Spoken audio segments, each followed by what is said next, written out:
रुकिए रुकिए रुकिए रुकिए वहीं रुक जाइए। देखिए, मैं आपका स्वागत करती हूँ 000 मी के चैनल पे। अब ये 000 मी क्या है? 000 मी का मतलब होता है कि हम सभी ज़ीरो हैं और हम सभी क्या बनना चाहते हैं? हीरो बनना चाहते हैं, राइट। अब आपको हीरो बनने के लिए सबसे पहले क्या करना पड़ेगा?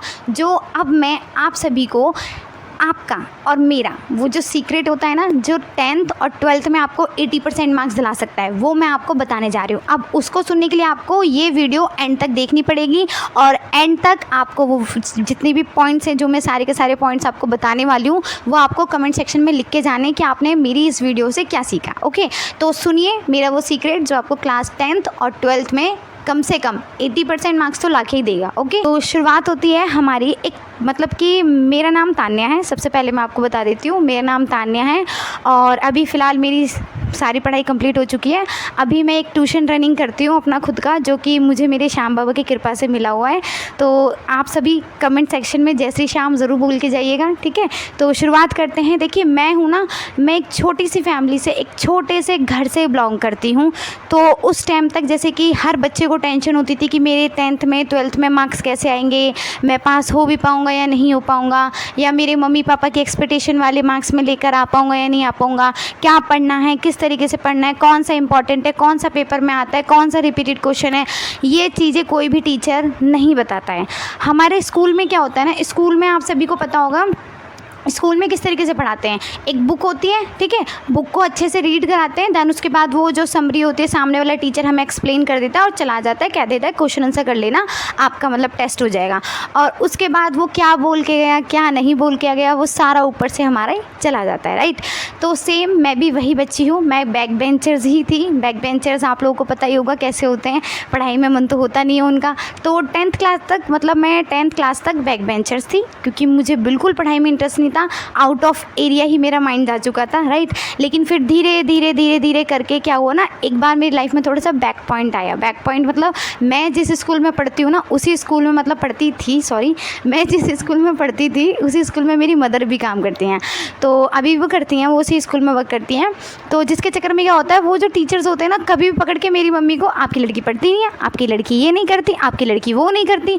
तो मतलब बार बार एक ही चीज़ मुझे सुनने को मिलती थी कि तू पढ़ती नहीं है, तेरा क्या होगा, ये होगा वो होगा, और मतलब कुछ भी नहीं हो सकता तेरा, तू किसी काम की नहीं है, तू बिल्कुल नहीं पढ़ती, और बच्चों को देख कितने अच्छे अच्छे नंबर लेकर आ रहे हैं। मुझे लगातार कंटिन्यूसली यही चीज़ सुनने को मिलती थी। तो पता नहीं मुझे ऐसा क्या हुआ, या शायद भगवान भी चाहते थे कि आज मैं इस मुकाम पे आऊँ, मैं टीचर बन जाऊँ। तो शायद कुछ ऐसा हुआ कि जब मेरी 11th क्लास पास हुई, तो 12th क्लास में मैं एकदम, मेरा जो सारा फ्रेंड सर्कल होता है ना, सारा A to Z जितना भी होता है, वो सारा का सारा A to Z हट गया। मेरा फ्रेंड सर्कल सारा हट गया। मैं जाती थी स्कूल, अपना फर्स्ट डेस्क पे बैठती थी, टीचर जो भी लेक्चर देता था मैं उसको बड़े ध्यान से सुनती थी। यहाँ तक कि गेम पीरियड में भी मैंने क्या करा था, स्टडी की थी। और आपका जो लंच पीरियड होता है उसमें भी मैंने स्टडी की थी। तो फर्स्टली मैं वो ध्यान रखती थी जो टीचर स्कूल में पढ़ा रहे हैं। आप मत पढ़ो घर पे, डजेंट मैटर आप कितना पढ़ रहे हो घर पे, 1 घंटा 2 घंटा 3 घंटा 4 घंटा, कोई फ़र्क नहीं पड़ता। लेकिन अगर आप वो पढ़ रहे हो जो स्कूल में टीचर आपको पढ़ा रहे हैं, आप खाली उस पर ध्यान दे रहे हो, तो वो आपके लिए बेस्ट है, ठीक है। तो अभी फ़िलहाल आपका पहला पॉइंट, आपको वो ध्यान देना है जो स्कूल में आपके टीचर्स आपको पढ़ाते हैं, ठीक है। सेकंड पॉइंट, आपको मेन सब्जेक्ट पे फोकस करना है। मैं घर आकर अपने मेन सब्जेक्ट, स्कोरिंग सब्जेक्ट होते हैं ना, उन पे फोकस करती थी। जैसे SST है, SST में हम लोग बहुत सारी चीज़ें बना के लिख सकते हैं, ठीक है। हमारी जो थिंकिंग होती है, हमें बस समझना है और फिर हमें लपेटना है, ठीक है। तो हमें बस उसमें क्या करना होता था, लिखना होता था SST में। तो मैं स्टोरी समझती थी SST की। तो SST क्या है, एक स्कोरिंग सब्जेक्ट है। तो SST पढ़ी मैंने सबसे ज़्यादा, और फिर उसके बाद हमारा जो इंग्लिश ग्रामर होता है उसका, मतलब स्कोरिंग सब्जेक्ट जितना आपको हो सकता है। आप इस चैनल से जुड़े रहेगा, मैं आपको बताऊंगी कि स्कोरिंग सब्जेक्ट कौन से होते हैं, किस तरीके से हम टिप्स एंड ट्रिक्स कर सकते हैं, कैसे हम स्मार्ट वर्क कर सकते हैं, PYQ क्या होते हैं, आपके रिपीटेड क्वेश्चन कौन से होते हैं, आपके इंपॉर्टेंट टॉपिक्स कौन से होते हैं, चैप्टर को किस तरीके से पढ़ना चाहिए, किस तरीके से माइंड में चीज़ें यहाँ पे एकदम यहाँ पे टक्कर पे सेट कर लेनी चाहिए। मैं आपको ये सारी चीज़ें ज़रूर बताऊंगी, ठीक है। लेकिन सबसे पहले आप सीक्रेट सुनिए। तो होता क्या है, फिर स्कूल में मम्मी को ताने दिए जाते हैं कि आपकी बेटी पढ़ती नहीं है, उसका कुछ नहीं हो सकता, वो 12th में फेल हो जाएगी बोर्ड में। जब मेरी मम्मी ने ये सुना, उनको बहुत ज़्यादा मतलब आप कह सकते हो इंसल्ट फील हुआ। वो मुझे घर पे मेरी कम से कम 3 घंटे क्लास मम्मी से लगी, 2 घंटे क्लास मेरी बड़ी सिस्टर है उससे लगी। फिर उसके बाद से मैंने ठान लिया अब तो मुझे पढ़ना है, अब तो मुझे इन स्कूल वालों के टीचर्स को मतलब कुछ करके दिखाना है, कुछ हासिल करना है। तो होता है ना कि हम जब जिद ठान लेते हैं तो हम कुछ ना कुछ करके दिखा देते हैं। तो सेम वैसे ही मैं स्कूल में ध्यान देती थी, घर पे आके अपना सेल्फ स्टडी 1 घंटा करती थी। अब वो सेल्फ स्टडी में ये नहीं कि मैं तोते की तरह पढ़ी जा रही हूँ, नहीं, मैं सिर्फ स्कोरिंग सब्जेक्ट करती थी। जो मेन सब्जेक्ट होते हैं ना, मैं सिर्फ वही पढ़ती थी। अपना SST, हिस्ट्री, पॉलिटिकल, आपका ज्योग्राफी हो गया, और आपके एक इंग्लिश ग्रामर पे फोकस हो गया, और एक हिंदी। आप इतना भी कर लेते हो ना, आप बस इतना कर लेते हो, वो बहुत है। और जो सेकंड सबसे मेन बात अब मैं आपको बताने जा रही हूँ वो है PYQ मतलब प्रीवियस ईयर क्वेश्चन पेपर। मतलब कि मैंने अपने टाइम पे कम से कम ज़्यादा नहीं 10 साल के क्वेश्चन पेपर मैंने छाप मारे थे बढ़िया तरीके से।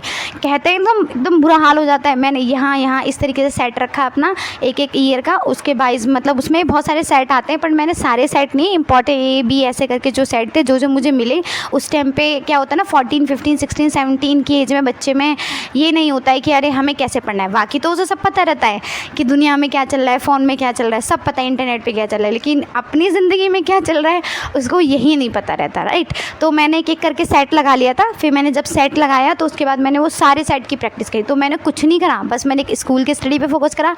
सेकंड मैंने घर पे आके उसको रिवीजन करा, एंड थर्ड मैंने उसमें PYQ लगाई। ठीक है, PYQ मतलब प्रीवियस ईयर क्वेश्चन पेपर, वो भी मैंने 10 साल के लगाए थे। आप मत पढ़ो शुरू से, कौन कह रहा है आपको पढ़ने के लिए, मत पढ़ो, लेकिन एग्ज़ाम के कम से कम 3 महीने पहले आप बस PYQ लगा लो, प्रीवियस ईयर क्वेश्चन पेपर। ठीक है, और सबसे ज़्यादा जो फोर्थ मैंने आपको पॉइंट बताना चाहूँगी, फोर्थ वो ये है आपके लिखने का तरीका, आपकी आंसर राइटिंग टेस्ट में। देखो जब हम 10th में आ जाते हैं ना, या जब हम 11th 12th में आ जाते हैं, तो हमें ज़रूरत नहीं होनी चाहिए कि हम लोग रट्टा लगाएं, उस चीज़ को याद करें, उस कॉन्सेप्ट को याद करें जब हम पेपर देकर आए, राइट। तो हमें वो नहीं करना है, हमें क्या करना है, हमें करना है चीज़ों को समझना है और उसको यहाँ पे छाप लेना है, जिससे कि हम क्वेश्चन पेपर देखें और अपना लिख के आ जाए। मेरा क्या है ना, आप मतलब मुझे नहीं पता मेरा माइंड ऐसा है या कैसा है, बट मैं अगर कोई चीज़ एक बार समझ लूँ ना, तो मुझे ज़रूरत नहीं होती फिर वो याद करने की, फिर तो मैं उसको एकदम भर के पेज लिख कर आ सकती हूँ। तो कम से कम आपको एक शीट जो आपको मिलती है प्लस एक एडिशनल शीट, ठीक है, वो तो आपको लेनी ही लेनी है। इससे क्या होगा ना, आपका थोड़ा इंप्रेशन बढ़ता है। आपकी राइटिंग अच्छी है यानी डजंट मैटर, मेरी भी अच्छी नहीं है, मेरी तो बिल्कुल अच्छी नहीं है। अभी भी मैं जिन बच्चों को ट्यूशन पढ़ाती हूँ उनको मेरी राइटिंग समझ नहीं आती, ठीक है, ये है। बट आपकी लिखने की स्किल्स अलग होती हैं। लिखने की स्किल्स मतलब एक अच्छी लैंग्वेज, ठीक है, लैंग्वेज पे पकड़ होनी चाहिए, ओके। तो आपकी आंसर राइटिंग अच्छी होनी चाहिए। तो पहला पॉइंट कौन सा हुआ हमारा, पहला पॉइंट स्कूल लर्निंग पे फोकस करना है। सेकंड पॉइंट हमारा कौन सा हुआ, सेकंड पॉइंट हमारा वो जो स्कूल में पढ़ाया गया उसे हमें आके रिवीजन करना है। और थर्ड पॉइंट कौन सा हुआ हमारा, थर्ड पॉइंट हमारा ये हुआ कि हमें PYQ लगाने पिछले 10 साल के, ओके। हाँ, तो और फोर्थ पॉइंट हमारा कौन सा हुआ, फोर्थ पॉइंट हमारा ये हो गया हमारी आंसर राइटिंग। क्योंकि आप सभी को पता होगा बोर्ड की शीट हमारे पास टीचर चेक करते हैं, राइट। तो उसके लिए ना हमें सबसे पहले हमारी आंसर राइटिंग ठीक करनी चाहिए। तो देखो ये तो थी मेरी मतलब पूरी जर्नी की, मतलब किस तरीके से मैंने इन मतलब वो मेरे 80 नंबर हैं वो मैंने हासिल किए। क्योंकि मेरी ना बहुत बुरी कंडीशन थी। मैं एक मिडिल क्लास फैमिली से बिलोंग करती हूँ, जिसमें सिर्फ मेरी मम्मी, मैं और मेरी सिस्टर हैं, ठीक है। तो उसमें क्या है, अब ऐसे में एक लड़की का सक्सेसफुल होना, एक लड़की का क्या, हर बच्चे का सक्सेसफुल होना बहुत ज़रूरी है, हर बच्चे का, चाहे वो लड़का है लड़की है। क्योंकि आप मत पढ़ो, ये नहीं कह रहा कोई आप तोते की तरह पढ़ो, ठीक है, बट इतना तो पढ़ लो कि कम से कम माँ बाप के सामने डिग्री तो ला ही सकते हो, राइट, ये है। तो उसके लिए ना आपको जो होता है ना तोते की तरह पढ़ना, वो नहीं करना, आपको स्मार्ट वर्क करना है। स्मार्ट वर्क क्या होता है आपका, स्मार्ट वर्क सिर्फ आपको मेन चीज़ें पढ़नी है। अब इतना टाइम नहीं रह गया है कि आप शुरू से एकदम मतलब कि एकदम पढ़ोगे, एकदम जैसे आइंस्टाइन होता है ना वैसे पढ़ोगे, नहीं, आप बस स्मार्ट वर्क करो। अब वो स्मार्ट वर्क कैसे करना है वो मैं बताऊंगी आपको। अब उसके लिए आपको क्या करना है, उसके लिए आपको चैनल को सब्सक्राइब करना है, लाइक करना है और शेयर करना है, ठीक है। तो 000 मी पर आप लोग बने रहिएगा। मैं आपको बताऊंगी कि किस तरीके से आप लोग अपनी क्लास 10th और 12th में अपने 80% से अबव लेके आ सकते हैं। मैं वो हर चीज़ आपको बताऊंगी जो गलती मैंने की, साथ ही मैं आपको वो भी बताऊंगी कि इंपॉर्टेंट टॉपिक्स कौन से होते हैं, इंपॉर्टेंट नोट्स कैसे बनते हैं, हैंड रिटन नोट्स आपको प्रोवाइड किए जाएंगे, आपको चैप्टर एकदम डिटेल में समझाया जाएगा। यहाँ पर आपका हर एक सब्जेक्ट यहाँ पे कवर किया जाएगा। साथ ही आपको रिपीटेड PYQ यहाँ पे हर चीज़ आपको कराई जाएगी, पर उसके लिए आपको 000 मी से जुड़े रहना होगा, राइट। तो अगर आपको मेरी ये टिप्स एंड ट्रिक्स समझ में आई हो तो चैनल को लाइक करें, सब्सक्राइब करें और शेयर करें, और हाँ, कमेंट सेक्शन में जय श्री श्याम बोलना ना भूलें।